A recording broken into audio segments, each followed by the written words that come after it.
Hi Potters, welcome back to the Pottery Plus Studios. Today we're going to talk about sanding your work, what to sand, why we sand, what you can use to sand, and how you can sand safely. And I know that sanding might seem like one of those topics that's like, it seems pretty straightforward. Why do we need to talk about it? Well, there's actually more nuance to sanding than you might think. So let's start by talking about why do we sand? Why would we be sanding our work?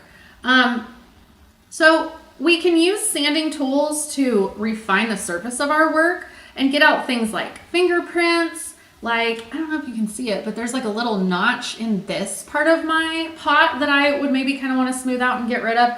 So basically we sand using a variety of different tools to refine different surfaces. So it's just basically to take out little imperfections. That's why we sand. Sanding is not really designed to take out bulk. So you don't want to think of sanding as a way to like reshape the whole pot, okay? It's just there as like, I used to tell my students it's like an eraser. So if it's not something that can be sort of just erased off of the surface of the clay quickly by sanding, there's probably a better technique to use, okay? So that's the first thing about why do we sand and when is it appropriate to sand.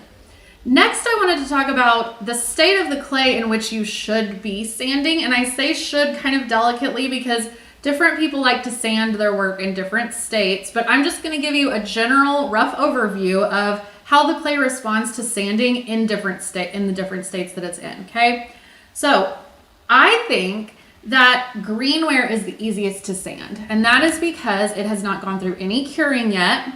Remember, it's still water soluble. That doesn't particularly matter when we're talking about sanding, but it does matter because the clay particles can still slough off. And so the surface of the clay responds pretty well to sanding in this state, and it's easy to sand. It's easy to sand Greenware because again, it's kind of quick and easy. You can see the material falling away, the dust falling away, and you know that, you've taken off that little imperfection that you want to get rid of.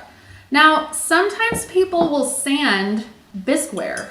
Remember we talked about Greenware versus bisqueware not that long ago. This is a piece of bisqueware.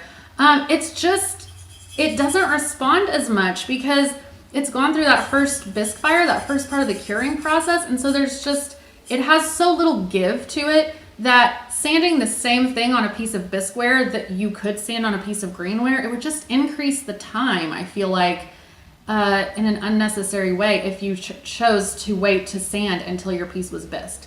Now, sometimes we see something after bisque that we just didn't notice when it was green. So if you want to kind of try and take care of, again, small imperfections by sanding bisqueware, I mean, more power to you, that's fine.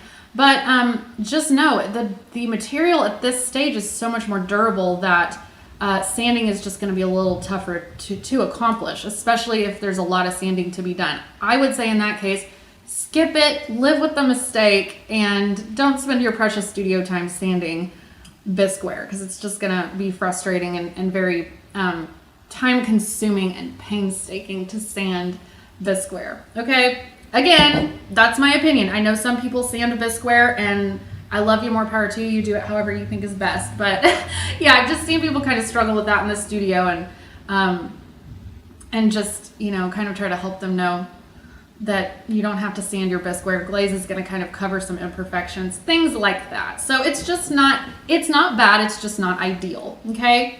Next is, what tools do we sand with? So you saw me using, I think, the green scrubby pad. So a green Scotch-Brite pad works great for sanding. Any type of sandpaper that you have, you would just pick the grit that would be appropriate to whatever you were doing. So if you were working on maybe a clay that was pretty gritty, you would want more of a large grit sandpaper, and then finer for the finer clays, and everything kind of in between. But also with sandpaper, the grit of the sandpaper is not going to make too much of a difference. It will just take off more or less material. So if you have a really, let's say a really groggy clay and all you have is fine sandpaper, you can still use it. It's just going to chew through it a little bit quicker and not sand off as much material as fast, but it's certainly not going to hurt anything. So if you only have one type of sandpaper and you need to sand, it'll work just fine. Don't worry. And then the last thing I wanted to show was, when I was in college, we called this a Sureform, but I think that's a brand name. I believe this is called a Rasp. This can be used to take off kind of a little bit of bulk of clay, but again, sanding and rasping is not the time of the process to be debulking. But if you have like, I used to use this sometimes if I had any kind of like a lump on an area that I wanted to be flat, something of that nature, you can kind of knock stuff like that down with a rasp when the piece is green, or even when it's leather hard. So this is kind of getting out of the sanding department, but it still kind of gets at the same idea. So these are really nice to work with, again, if you need to take off like kind of a little bit more than just what your other sanding tools are gonna do. Now, there's many other sanding tools out there I'm sure that you could use. There's like the sanding blocks, and there's all different kinds of products. Really, none of them are wrong. So sand with whatever you've got, and yeah, it's really all the sanding tools are really versatile. You can kind of always make something work for you. And then last, I wanted to talk about sanding safely. And this is one of my art center stories. So I taught pottery at an art center for many, many years. I'm no longer working there, but if you've been here before, you hear a lot of art center stories. And so this isn't exactly a story, but it's a practice that we used to use in the studio, like early on when I started working there. And thankfully, it pretty quickly was, changed. But I used to notice a lot of students sanding their work, like excessively sanding. And it wasn't in my class, so I just assumed that somehow that had become sort of the habit of that particular group, that particular class, maybe the instructor, I'm not sure. But I would go in when that group was in the studio, and it would just be a dust cloud in there, because what they would do is they would sand and sand and sand and sand and have fans blowing. And it would drive me crazy, because I was like, this is so unsafe for these students, because clay dust has silica in it. That is finely ground glass, and it should not be going in your nose and mouth. So anyway, all of that, long story just to say, I'm going to show you some ways to protect yourself from that dust, essentially, that is created. And that happens whether you are sanding greenware or bisqueware. So any kind of sanding you can do, here are some precautions to take so that you're not breathing in that horrible silica dust, okay? One is wear a mask. I know we're all sick of wearing masks.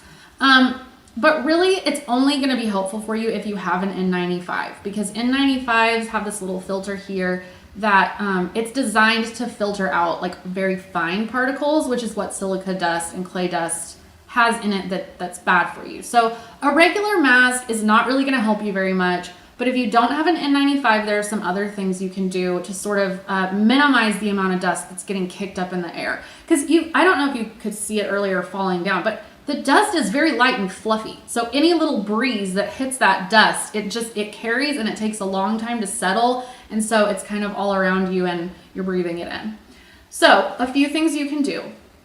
One is sand outside. If you're in a studio where there's an outdoor space, just sand outside, and that's a quick, easy one. If it's nice outside, you get a little fresh air.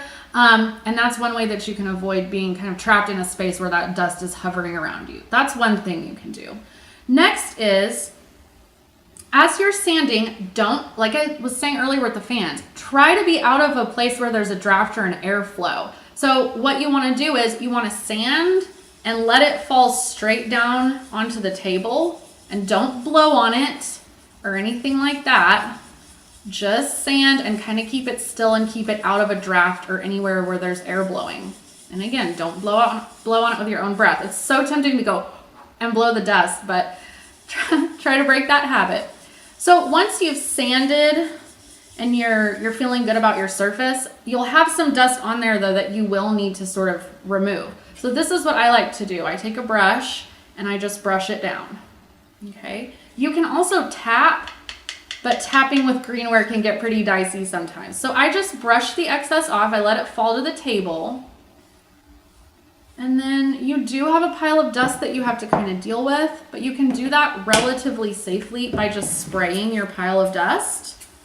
So you're weighing it down so that it's not going to fluff up. And then you just wipe it up, okay? Again, it would be a very natural inclination to sweep that with like a brush and a dustpan, but try not to, because it's just going to kick it all up in your face.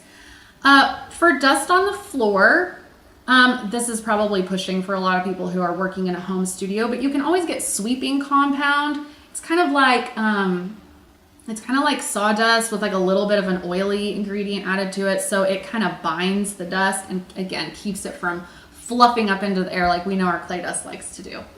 So that is the little info about sanding. I hope maybe you found some of this helpful. I was really like kind of kooky and a stickler about safety when I worked in that group studio, and I still am, you know, for my own self. I wear N95s anytime that I'm going to be spraying a glaze, working with dry materials, anything like that. I do wear that mask just for those safety, and I take those other safety procedures as well, just because, again, I mean, friends, especially in this day and age, you don't want any gunk in your respiratory system that doesn't need to be there. So yeah, that's just kind of why I always have been really, firm about that. So anyway, I hope that you have a wonderful rest of your day, and we will be back next time with a tutorial. And then I think we're getting ready to do a video on pricing, and I feel like that could be like majorly controversial. So if you have any thoughts or feelings about pottery pricing, let me know in the next couple of weeks. And because I would love to get like some feedback, what other people think about that before I just like